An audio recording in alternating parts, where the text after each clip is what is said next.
The wounded guardian, the discovery Cassian Thorne, pressed his gloved hand against the frost-covered rock, steadying himself as he climbed higher into the northern wastes. The botanist had traveled 3 weeks searching for the legendary glacier bloom, a flower said to grow only in the most forbidden corners of the world. His brown leather pack hung heavy on his shoulders, filled with collecting jars, preservation tools, and dried provisions that were running dangerously low. The wind howled through narrow passages between towering ice formations, carrying with it a sound that made Cassian pause. It was not quite a groan, not quite a rumble, but something that resonated deep in his chest like the lowest note of an organ. He adjusted his fur-lined hood and followed the strange sound deeper into a canyon of blue ice. What he found made him forget about flowers entirely. In a massive cave carved from glacier and stone, a creature of impossible size lay curled against the frozen ground. Its scales, which might have once gleamed like polished moonstone, had dulled to the color of ash. Massive wings, tattered and torn, draped across the cave floor like fallen sails. Steam rose from the creature's nostrils with each labored breath, creating swirling patterns in the frigid air. A dragon. An actual dragon. Cassian had heard stories, of course. Every child grew up with tales of the great dragons who once soared through the heavens. But those were legends from an age long past. Stories told by firelight to spark wonder in young minds. Dragons were supposed to be extinct, vanished from the world centuries ago. Yet here one lay, massive and real and clearly dying, the voice of ages. The dragon's eye opened slowly, revealing an iris the color of distant galaxies, swirling with purples and deep blues. The eye fixed on Cassian with an intelligence that was immediately, terrifyingly apparent. This was no mere beast. This was a being of profound consciousness. Another witness to my ending. The dragon spoke, and its voice seemed to come from everywhere at once, resonating through the ice walls. How the universe loves its cruel jokes. Cassian found his voice after several false starts. You can speak. I have spoken since before your ancestors learned to make fire, the dragon replied wearily. I am Varathus, keeper of the stellar chronicles, guardian of the cosmic balance. Though such titles ring hollow when spoken to empty caves and approaching death, the botanist took several careful steps forward, his scientific mind warring with his survival instincts. How long have you been here? In this cave? 70 cycles of your moon. In this world? Since the mountains were young and the seas were still learning their boundaries. Varathus shifted slightly, and Cassian heard the terrible grinding of bones that no longer fit together properly. I came here to die with dignity, away from the prying eyes of a world that has forgotten my kind ever existed. Cassian studied the dragon more carefully now, noting the wounds that covered the massive body. Some were clearly ancient, scars from battles fought in eras long past. Others seemed newer, the result of simple decay and the relentless passage of time. You are in pain. Pain is a small word for what I feel, Varathus said softly. But it matters little now. By tomorrow's dawn, the last of the celestial dragons will be gone from this realm.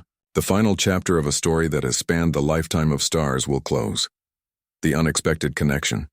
Something in the dragon's words struck a chord in Cassian's heart.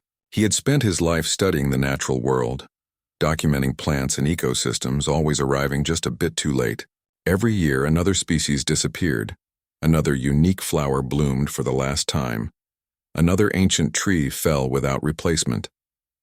He understood loss. He understood being the last. I am a botanist, Cassian said, unsure why he felt compelled to share this. I travel the world documenting rare plants before they vanish. I have seen so many last blooms, so many final specimens. He moved closer, placing his pack on the ground. I know what it feels like to watch beauty disappear from the world. Varathus regarded him with renewed interest. Then you understand the weight of being a keeper of endings. I do. Cassian pulled off his gloves and approached the dragon's massive head. But I have also learned something else in my travels.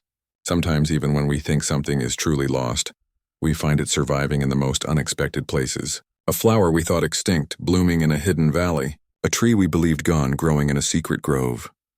There are no hidden dragons, Varathus said bitterly. I have searched every corner of this world and beyond. I am alone, human. The last of my kind in all the known universe. Cassian reached out and placed his hand on the dragon's snout. The scales were rough beneath his palm, warm despite the freezing cave. He felt the dragon stiffen at the contact, surprised by the gesture. Then perhaps being the last is not about carrying the weight of extinction, Cassian said quietly. Perhaps it is about choosing what you do with the time that remains. For several long moments neither spoke. The wind continued to howl outside the cave, and somewhere in the distance ice cracked and shifted. But within the cave something changed. Cassian felt it in the way the dragon's breathing steadied, in the way those cosmic eyes focused with renewed clarity. "What is your name, Plant Keeper?" Verithus asked. "Cassian Thorn." "Tell me, Cassian Thorn, why do you travel alone through these deadly wastes? Why do you risk your life for flowers that no one else will ever see?" Cassian smiled, still keeping his hand on the dragon's scales. "Because someone needs to witness them. Because their existence matters, even if I am the only one who knows about it. Because beauty and knowledge should not die unseen and unrecorded." The dragon made a sound that might have been a laugh or might have been a sob. "You are either the bravest or most foolish human I have encountered in my long existence." "Probably both," Cassian admitted. Memories of fire and ice, the sharing of stories as night descended over the northern wastes. Cassian built a small fire near the entrance of the cave using dried moss and a few precious pieces of wood from his pack. The flames cast dancing shadows across the ice walls, creating patterns that seemed alive in the flickering light. Verithus watched the fire with an expression that Cassian could only describe as nostalgic. "Fire," the dragon murmured. "Such a simple thing, yet it holds so much power. My kind once danced among stars that burned 1,000,000 times hotter than that tiny flame." Cassian settled himself on a flat rock, wrapping his travel cloak tighter against the cold. "Tell me about them, your kind. What were they like?" Verithus was silent for so long that Cassian thought perhaps the dragon had decided not to answer. But then, in a voice heavy with memory, Verithus began to speak. "We were born in the heart of a dying star, forged from cosmic fire and celestial energy. There were thousands of us once, scattered across different worlds and dimensions. We were explorers, philosophers, guardians of knowledge that spanned universes." The dragon's eyes grew distant, seeing things that existed only in memory now. "We built cities that floated between planets, libraries that contained the collected wisdom of 100 civilizations. We could traverse the void between stars as easily as you walk across this cave. Time moved differently for us. A human lifetime passed in what felt like a single season." Cassian listened in wonder, trying to imagine such an existence. What happened to them all? "Different fates for different dragons," Verithus replied, pain evident in every word. "Some fell in the Great Collapse when the dimensional barriers fractured and whole worlds were swallowed by chaos. Others simply grew weary of existence and chose to fade away, returning their essence to the cosmos. A few were killed by beings who feared our power or coveted our knowledge." The dragon shifted slightly, and Cassian heard that terrible grinding sound again. "My mate, Thessera, died protecting a world of beings who had never even seen a dragon before. She held a portal closed while millions evacuated, burning herself out completely in the process. My brother Kethrian disappeared into a black hole trying to rescue a research expedition. He went in knowing he would never return." Cassian felt tears sting his eyes. "They sound like heroes." "They were," Verithus agreed quietly, "as were so many others. We gave everything to protect life across the cosmos, and in doing so, we spent ourselves into extinction. And now I alone remain, too broken to continue, too stubborn to let go." The botanist's gift. Cassian stood and approached his pack, rummaging through it until he found what he was looking for. He pulled out a leather-bound journal, its pages filled with detailed sketches and pressed flowers. "May I show you something?" Verithus nodded, curious despite the exhaustion that clearly weighed on the dragon. Cassian opened the journal carefully, turning to a page that showed an intricate drawing of a flower with 6 translucent petals. "This is a phantom orchid. I found the last known specimen 3 years ago in the Whispering Forest. According to all records, it should have been extinct for a century." He turned more pages, revealing sketch after sketch. "This is a crimson mourner. Found growing in volcanic soil everyone said was too toxic for life. This is a silverbell lily, discovered in a cave system no one knew existed. This is a dawnkeeper rose blooming in a garden that had been abandoned for 200 years." Verithus studied each drawing with growing interest. "You document the survivors." "I do more than that," Cassian said passionately. "I collect their seeds when I can.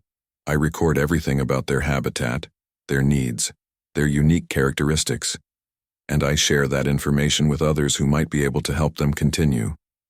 Not all of them will survive, but some might. Some could even flourish again. The dragon was quiet for a long moment. You give them a chance at a future. I try, Cassian said. Because even if something is rare, even if it is the last of its kind, that does not mean its story must end. Sometimes survival looks different than we expect. Sometimes it means adapting, changing, finding new purpose. He pulled out another object from his pack, a small glass vial containing seeds that shimmered with an odd iridescence. These are from a tree called the memory oak. According to legend, dragons planted the first ones across the world thousands of years ago. The trees were supposed to record the emotions and experiences of everyone who touched them, preserving memories for future generations. Varathis stared at the vial, and for the first time since Cassian had arrived, something other than pain and resignation showed in those cosmic eyes. The keeper trees.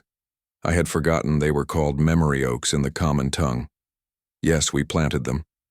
Hundreds of thousands of them, across dozens of worlds. Most died out centuries ago, Cassian continued, but I have found 3 that still survive. They are old, twisted, barely clinging to life, but they live. And these seeds came from one of them. I have been carrying them for months, searching for the right place to plant them. The dragon extended one massive claw, surprisingly gentle, and Cassian placed the vial in it. Varathis held the seeds up to the dim light, examining them closely. There is still draconic essence in these, very faint, but present. They remember what they are meant to be. Like you, Cassian said softly. The turning point. Varathis set the vial down carefully and turned the full weight of those ancient eyes on Cassian. Why did you really stay, Plant Keeper? You could have fled the moment you saw me. Most sensible beings would have. Cassian met the dragon's gaze without flinching. Because I have spent my entire life arriving too late. I document last flowers, last trees, last chances. I record endings and hope that someone someday will learn from them. But just once I wanted to arrive in time. Just once I wanted to witness something other than an ending. He moved closer to the dragon's head, placing both hands on the rough scales. You speak of dying with dignity, of fading away unseen. But Varathis, you are a living library. You hold memories and knowledge that span millennia. You have witnessed the birth and death of stars, the rise and fall of civilizations. All of that dies with you if you give up now. What would you have me do? Varathis asked, and there was something raw in the dragon's voice. I am broken, alone, the last of my kind. What purpose could I possibly serve? Cassian thought of all the rare plants he had documented, all the species clinging to survival in unexpected places. He thought of the memory oak seeds in his pack, waiting for the right soil and the right moment. You could teach. You could share. You could plant seeds of knowledge in minds that are ready to receive them. I am dying, Varathis said, but there was less certainty in the words now. You were dying, Cassian corrected gently, but you are still here. You are still breathing. And as long as that is true, you have a choice about what comes next. The botanist reached into his pack one more time and pulled out a small, wrapped bundle. He unwrapped it to reveal a cutting from a plant with silver leaves that seemed to glow with their own internal light. This is called a hope vine. It grows in places where nothing else should be able to survive. It thrives in impossible conditions. And according to legend, it responds to the presence of powerful magical beings. He held it out to Varathis. I have been carrying this for 2 years, and it has remained dormant. But the moment I entered this cave, the moment I came near you, it began to warm. Your essence, however faint you think it has become, is still powerful enough to wake sleeping magic. Varathis stared at the glowing cutting, then at Cassian, then back at the cutting. Something was shifting in the dragon's expression. A crack, forming in the wall of resignation that had been built over centuries of loss and loneliness. What if I choose to continue? Varathis asked quietly. What if I choose to heal instead of fade? What would that even look like for a creature as old and broken as I am? Cassian smiled, and it was a smile full of hope and determination. I do not know exactly. But I know that nature always finds a way to adapt, to survive, to flourish in new forms. Maybe being the last dragon does not mean being the end of dragons. Maybe it means being the beginning of something new. A new dawn rising. The first signs Cassian woke to the sound of humming, not quite singing, not quite the vibration of wind through ice, but something in between that resonated through his entire body. He sat up quickly, momentarily disoriented, then remembered where he was. The cave. The dragon. The conversation that had stretched long into the night. Varathis was moving. Not just the small, painful shifts Cassian had witnessed before, but actual, purposeful movement. The dragon had lifted its head fully off the ground and was stretching its neck in a way that suggested significantly less pain than before.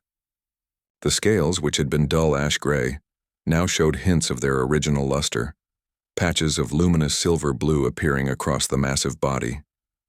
"You are awake," Varathis observed, and there was a vibrancy in the dragon's voice that had not been there the previous day. "Good. I wanted you to see this."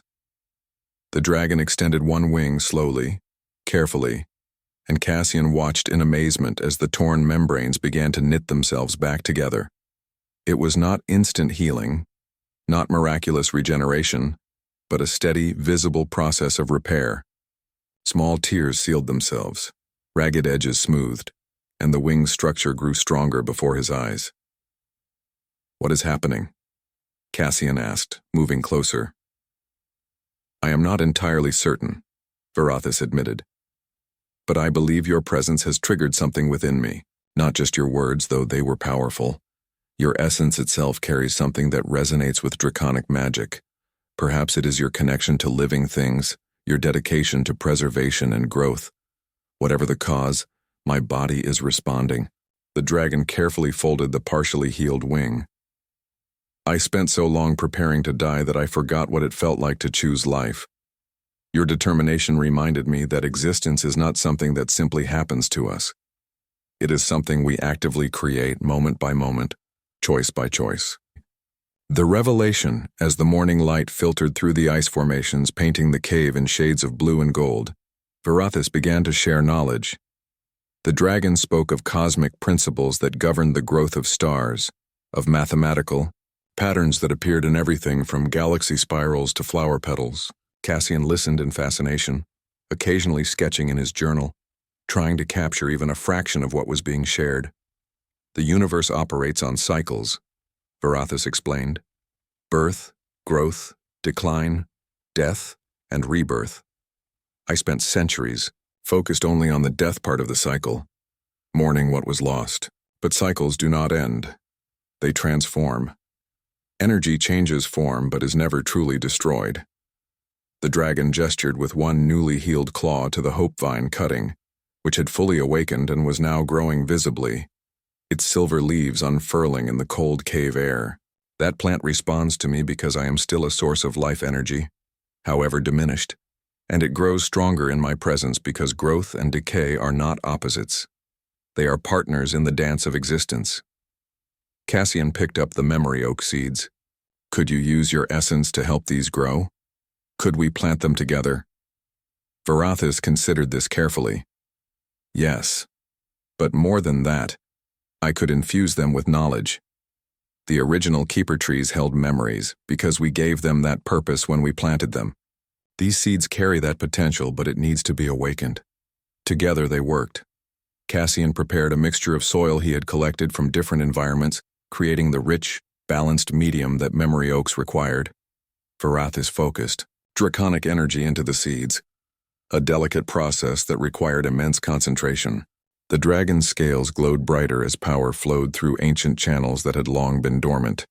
When the seeds were planted in a sheltered corner of the cave where ice melt and cave soil combined, they began to sprout almost immediately. Tiny green shoots pushed through the earth, already showing the unique twisted pattern that characterized memory oak growth. "They will grow slowly at first," Varathis said, slightly breathless from the effort. "But in a decade, they will be strong enough to transplant. In a century, they will tower over forests.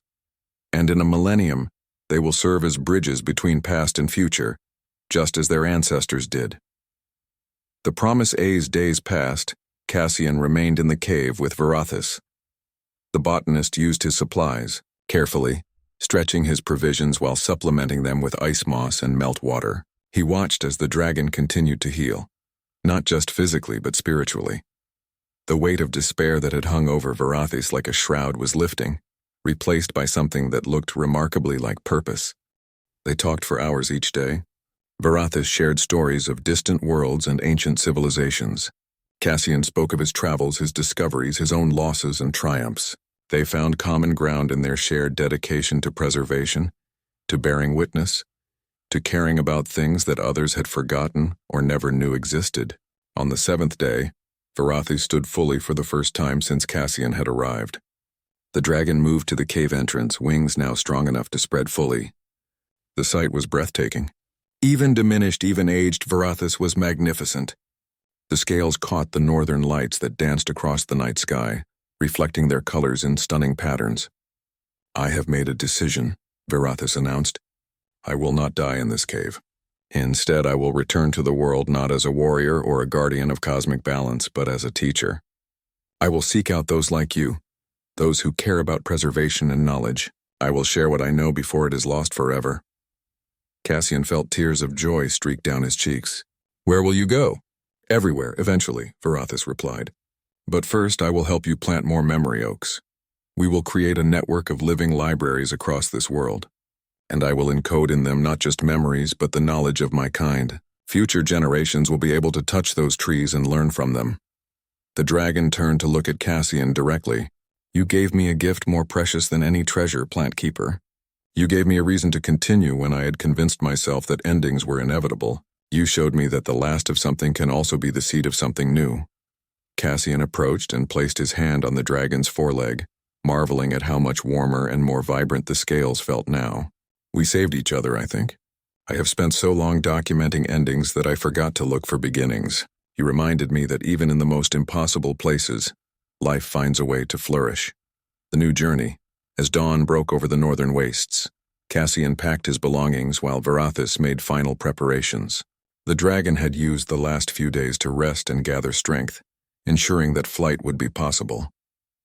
The memory oak sprouts were carefully wrapped and placed in a special container Cassian had designed, kept warm by residual draconic magic. "Are you certain you want to travel with me?" Varathis asked. "The journey will be long and likely dangerous. I move between places that most humans never see." Cassian shouldered his pack and smiled.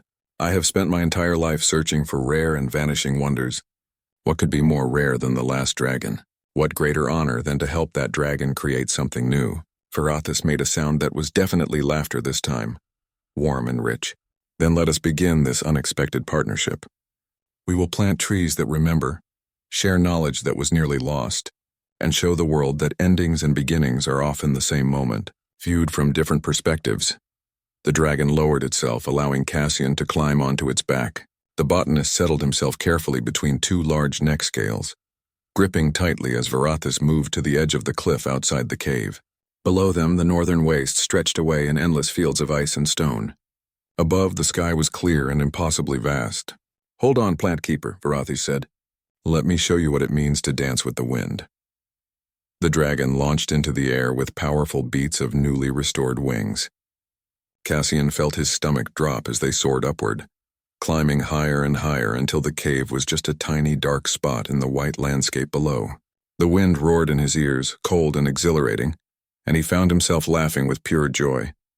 Varathis spiraled upward, celebrating the simple act of flight, reveling in strength regained and purpose rediscovered. The dragon's scales blazed with light, bright enough to be seen from the ground, a beacon of hope crossing the morning sky. As they flew south toward warmer lands where memory oaks could be planted and knowledge could be shared, Cassian thought about all the last flowers he had documented, all the vanishing species he had tried to save. He had always seen himself as a recorder of endings, a witness to loss. But now, riding on the back of the last dragon as they journeyed toward new beginnings, he understood something profound. Every ending contained within it the seeds of new possibility. Every last survivor carried the potential for unexpected renewal. And sometimes, the most important discoveries were not about finding rare flowers in hidden places, but about finding connection in the most unlikely of circumstances. Pharethus climbed higher still until they could see the curvature of the world itself, until the horizon stretched in every direction with infinite possibility. And somewhere far below, in a frozen cave in the northern wastes, a cluster of memory oak sprouts grew steadily stronger, already beginning their journey toward becoming bridges between past and future.